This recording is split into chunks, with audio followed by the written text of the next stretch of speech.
Hi friends, ಎಲ್ಲರಿಗೂ ನಮಸ್ಕಾರ. Karnataka examination ಅಥಾರಿಟಿಯಿಂದ ಅಧಿಸೂಚಿಸಲಾದಂಥ ಈ 708 ಹುದ್ದೆಗಳ ಒಂದು ನೇಮಕಾತಿಯಲ್ಲಿ ಈ north west Karnataka road transport ಅಥವಾ ವಾಯುವ್ಯ ಕರ್ನಾಟಕ ರಸ್ತೆ ಸಾರಿಗೆ ಸಂಸ್ಥೆಯಲ್ಲಿ ಈ ಸಹಾಯಕ ಸಂಚಾರ ನಿರೀಕ್ಷಕ ಅಥವಾ ಅಸಿಸ್ಟೆಂಟ್ ಟ್ರಾಫಿಕ್ ಇನ್ಸ್ಪೆಕ್ಟರ್ ಅಂತ ಈ ಒಂದು ಹುದ್ದೆಗಳಿಗೆ ಆಹ್ವಾನ ಮಾಡಲಾಗಿತ್ತು. ಸೊ ಇದರಲ್ಲಿ ಟೋಟಲ್ 15 ಹುದ್ದೆಗಳು ಅದಾವ. ಸೊ ಈ ಒಂದು ಹುದ್ದೆಗಳಿಗೆ ಸಂಬಂಧಪಟ್ಟಂತೆ ಇದೀಗ ತಾತ್ಕಾಲಿಕ ಅಂಕಪಟ್ಟಿಗಳನ್ನು ಪ್ರಕಟಿಸಲಾಗಿದೆ. ಸೊ ಈ ಒಂದು ವಿಡಿಯೋದಲ್ಲಿ ನಾವು ಏನು ಮಾಡೋಣ, ಈ ಒಂದು ಹುದ್ದೆಗಳಿಗೆ ಸಂಬಂಧಪಟ್ಟಂಥ ಕಟ್ ಆಫ್ ಎಷ್ಟು ನಿಲ್ಬೋದು, ಅದು ಇದಕ್ಕೆ 1:3 ಆಗಲಿ ಮತ್ತು ಫಿಸಿಕಲ್ ಟೆಸ್ಟ್ ದೈಹಿಕ ದಾಢ್ಯತೆ. ಓಕೆ, ಈ ಒಂದು ಫಿಸಿಕಲ್ ಟೆಸ್ಟ್ಗೆ ಅಂದರೆ ಎಷ್ಟು ಒಂದು ಅಂಕಗಳ ಒಂದು ಕಟ್ ಆಫ್ ನಿಲ್ಬೋದು. ಓಕೆನಾ. ಸೊ ಈ ಒಂದು ನೀವು ಲಿಖಿತ ಪರೀಕ್ಷೆಯಲ್ಲಿ ತೆಗೆದುಕೊಂಡಂಥ ಒಂದು ಪೇಪರ್ 1 ಮತ್ತು ಪೇಪರ್ 2 ಇದರ ಒಟ್ಟು ಬೇರೀಸ್ ಏನಿರುತ್ತಾ, ಸೊ ಆ ಒಂದು ಅಂಕಗಳ ಮೇಲೆ ನಿಮ್ಮ ಒಂದು ಮೆರಿಟನ್ನು ಇಲ್ಲಿ ಮಾಡಲಾಗತ್ತೆ. ಸೊ ಫ್ರೆಂಡ್ಸ್, ಈ ಒಂದು ಸಹಾಯಕ ಸಂಚಾರ ನಿರೀಕ್ಷಕ ಇದರಲ್ಲಿ ಹುದ್ದೆಗಳ ಸಂಖ್ಯೆ ಎಷ್ಟದವಂದ್ರಿ 15 ನಿರೀಕ್ಷಕ, ಅದರಲ್ಲಿ ಹಿಂಬಾಕಿ ಅಂತ ಬರುತ್ತೆ. ಹಿಂಬಾಕಿ ಹುದ್ದೆಗಳು 4. ಹೀಗೆ ಒಟ್ಟಾರೆಯಾಗಿ 19 ಹುದ್ದೆಗಳು ಬರ್ತವೆ. ಓಕೆ, ಈ ಒಂದು ಏರ್ ಟ್ರಾಫಿಕ್ ನಿರೀಕ್ಷಕ ಅಥವಾ ಈ ಒಂದು ಇನ್ಸ್ಪೆಕ್ಟರಲ್ಲೇ. ಓಕೆ, ಸೊ ಇಲ್ಲಿ ಒಟ್ಟಾರೆಯಾಗಿ ಈ ಒಂದು ಪರೀಕ್ಷೆಗೆ ಆ್ಯಕ್ಚುಲಿ ಎಲ್ಲ ಒಂದು ಸಂಬಂಧಪಟ್ಟಂಥ ಸಿಲೆಬಸ್ ಅನುಗುಣವಾಗಿ ಈ ಒಂದು 12th ಇದೆ ಅಂದರೆ 12th ಆನ್ ಬೇಸಿಸ್ ಮೇಲೆ ಎಲ್ಲದಕ್ಕೂ SD ಆಗಲಿ ಇವೆಲ್ಲದಕ್ಕೂ ಒಂದೇ ಒಂದು ಎಕ್ಸಾಮ್ ಇತ್ತು.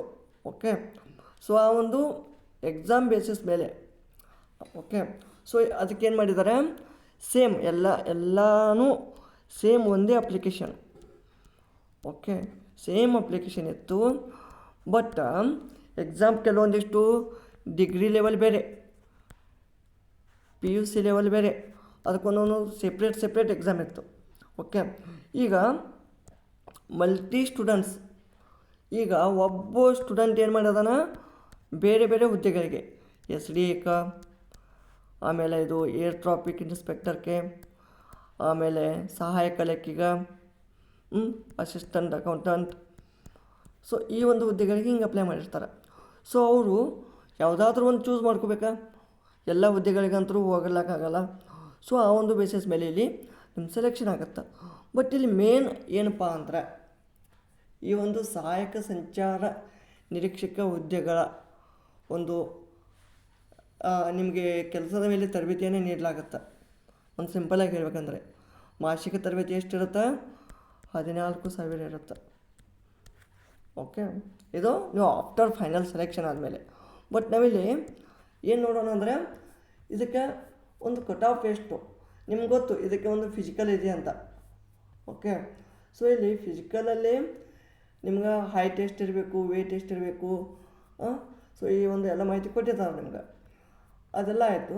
ಬಟ್ ಈಗ ಈ ಒಂದು ಅಂಕಗಳ ಮೇಲೆ ಅಂದರೆ ಈ ಒಂದು ಲಿಖಿತ ಪರೀಕ್ಷೆಯಲ್ಲಿ ನೀವು ಪಡೆದುಕೊಂಡಂಥ ಅಂಕಗಳೇನದಾವಲ್ಲ ಅದರ ಮೇಲೆ ಮತ್ತು ನೀವು ಒಂದು ಎಲಿಜಿಬಿಲಿಟಿ, ಈಗ ನೋಡಿ ಮೇನ್ಲಿ ಅಸಿಸ್ಟೆಂಟ್ ಟ್ರಾಫಿಕ್ ಇನ್ಸ್ಪೆಕ್ಟರ್ ನಿರೀಕ್ಷಕ ಮತ್ತು ಕಲ್ಯಾಣ ಕರ್ನಾಟಕ ರಸ್ತೆ ಸಾರಿಗೆ ನಿಗಮದಲ್ಲಿ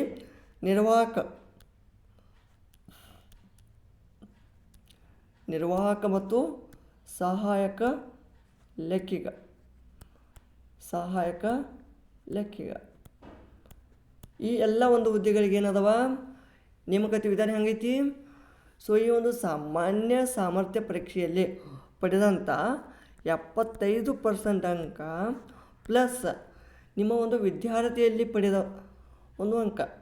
ಈ ಒಂದು ಏರ್ ಟ್ರಾಫಿಕ್ ಇನ್ಸ್ಪೆಕ್ಟರ್ಗೆ ಏನೋ ಒಂದು ನಿಮ್ಗೆ ಮಿನಿಮಮ್ ಒಂದು ಕ್ವಾಲಿಫಿಕೇಷನ್ ಬೇಕಂತ ಹೇಳಿರ್ತಾರಲ್ಲ, ಅದರಲ್ಲಿ ಪಡೆದಂಥ ಅಂಕಗಳ ಒಂದು 25%. ಇದನ್ನು ಒಗ್ಗೂಡಿಸಿ ಸದರಿ ಒಟ್ಟು ಶೇಕಡಾವಾರು ಅಂಕಗಳ ಒಂದು ಅರ್ಹತೆ ಮತ್ತು ಮೀಸಲಾತಿ ಆಧಾರದ ಮೇಲೆ ಒಂದು ಆಯ್ಕೆಯನ್ನು ಮಾಡಲಾಗತ್ತೆ. ಓಕೆ, ಸೊ ಈ ಒಂದು ಅರ್ಹತೆ ಮೇಲೆ ಮತ್ತು ನೀತಿ ಅನುಸಾರ ಈ ಒಂದು ಆಯ್ಕೆ ಪ್ರಾಧಿಕಾರ ಏನು ಮಾಡ್ತದ, ಇಂತಿಷ್ಟೇ ಅಂತ ಒಂದು ಅನುಪಾತದಲ್ಲಿ, ಅವ್ರ ಅನುಪಾತ ಅಂತ ಕೊಟ್ಟಿಲ್ಲ. ಓಕೆ, ಐ ಥಿಂಕ್ 1:, ಮಿನಿಮಮ್ ಅಂದರೂ 1:3 ಮಾಡ್ಬೋದು. ಈ ಒಂದು ಅನುಪಾತದಲ್ಲಿ ಅಭ್ಯರ್ಥಿಗಳನ್ನು ಡಾಕ್ಯುಮೆಂಟ್ ವೆರಿಫಿಕೇಷನ್ ಮತ್ತು ದೈಹಿಕ ದಾರ್ಢ್ಯತೆ ಈ ಒಂದು ಪರಿಶೀಲನೆಗೆ ಆಹ್ವಾನಿಸಲಾಗುವುದು. ಓಕೆ, ಸೊ ಈಗ ಇಲ್ಲಿ ಕಟ್ ಆಫ್ ಎಷ್ಟು ನಿಲ್ಲುತ್ತಂತ ನಮಗೆ ಊಹೆ ಮಾಡ್ಬೋದು, ಬಟ್ ಇಷ್ಟೇ ಅಂತ ಒಂದು ಕನ್ಫರ್ಮ್ ಆಗಿ ಹೇಳೋಕ್ಕಾಗಲ್ಲ. ಯಾಕಂದರೆ ಒಬ್ಬ ಕ್ಯಾಂಡಿಡೇಟ್ ಬೇರೆ ಬೇರೆ ಹುದ್ದೆಗಳನ್ನು ಅಪ್ಲೈ ಮಾಡಿರ್ತಾನೆ. ಬಟ್ ಇನ್ನು ಅವರು ಎಲ್ಲ ಒಂದು ಡಾಕ್ಯುಮೆಂಟ್ ವೆರಿಫಿಕೇಷನನ್ನು ಕೊಡ್ಬೋದು. ಓಕೆ, ಸೊ ಅದಕ್ಕೆ ಇಲ್ಲಿ ನಾನೇನಂತೀನಿ, ಇಲ್ಲಿ ಮಿನಿಮಮ್ ಅಂದರು ನೋಡಿ, ಅಂದ್ರೂ ಚೆನ್ನಾಗಿದೆ. 156 ಟಾಪಲ್ಲಿದೆ. ಓಕೆ, ಆಲ್ಮೋಸ್ಟ್ ಆಲ್ ಎಲ್ಲ 140+ ಇದ್ದಾರೆ. 140+ ಅಂದರೆ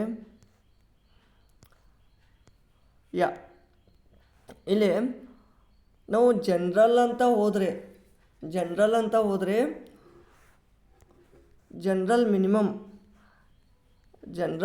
ಎಷ್ಟಾಗುತ್ತಾರ? ಓಕೆ, ಜನರಲ್ ಮಿನಿಮಮ್ ಈ ಒಂದು ಕಟಾಪ್ಗೆ ಅಂದರೆ ಈ ಒಂದು ದೈಹಿಕ ದಾರ್ಢ್ಯತೆ ಅಥವಾ ಒಂದು ಈ ಲಿಸ್ಟಿಗೆ ಹೋಗ್ಬೇಕಂದ್ರೆ ಇಲ್ಲಿ ಸ್ಕೋರನ್ನು ಪ್ರಿಡಿಕ್ಟ್ ಮಾಡಲಿಕ್ಕೆ ಕಷ್ಟ. ಯಾಕಂದರೆ 75% ಅಷ್ಟೇ ಅಂದಿದ್ದಾರೆ ಇದನ್ನು. ಓಕೆ, ಈಗ ಕೆಲವೊಂದಿಷ್ಟು ಫಾರ್ ಎಕ್ಸಾಂಪಲ್ 140 ಸೆಲೆಕ್ಟ್ ಆಗಿದ್ದಾನೆ ಒಬ್ಬ, ಇದ್ರ 75% ಎಷ್ಟಾಗತ್ತ? ಇದ್ರ 75%. ಆಮೇಲೆ ಅವನು ತನ್ನ ಒಂದು ಎಜುಕೇಷನ್ ಕ್ವಾಲಿಫಿಕೇಷನಲ್ಲಿ ಒಂದು 80% ಮಾಡಿದ್ದಾನೆ, ಇದ್ರದ್ದು ಒಂದು 25%. ಇವೆರಡೂ ಆ್ಯಡ್ ಮಾಡಿ ಒಂದು ಔಟ್ ಆಫ್ 100 ಸ್ಕೋರ್ ತೆಗಿತಾರೆ. ಈಗ ಕೆಲವೊಂದಿಷ್ಟು ಜನ ಇಲ್ಲಿ ಚೆನ್ನಾಗಿ ಮಾರ್ಕ್ ತೊಗೊಂಡಿರ್ತಾರೆ, ಇಲ್ಲೆಲ್ಲ 140+ ತೆಗೆದುಕೊಂಡಿರ್ತಾರೆ. ಬಟ್ ಅವ್ರದ್ದು 25%ಅಲ್ಲಿ ಆ ಒಂದು ಎಜುಕೇಷನ್ ಕ್ವಾಲಿಫಿಕೇಷನಲ್ಲಿ ಏನಾಗಿರ್ತಾರೆ,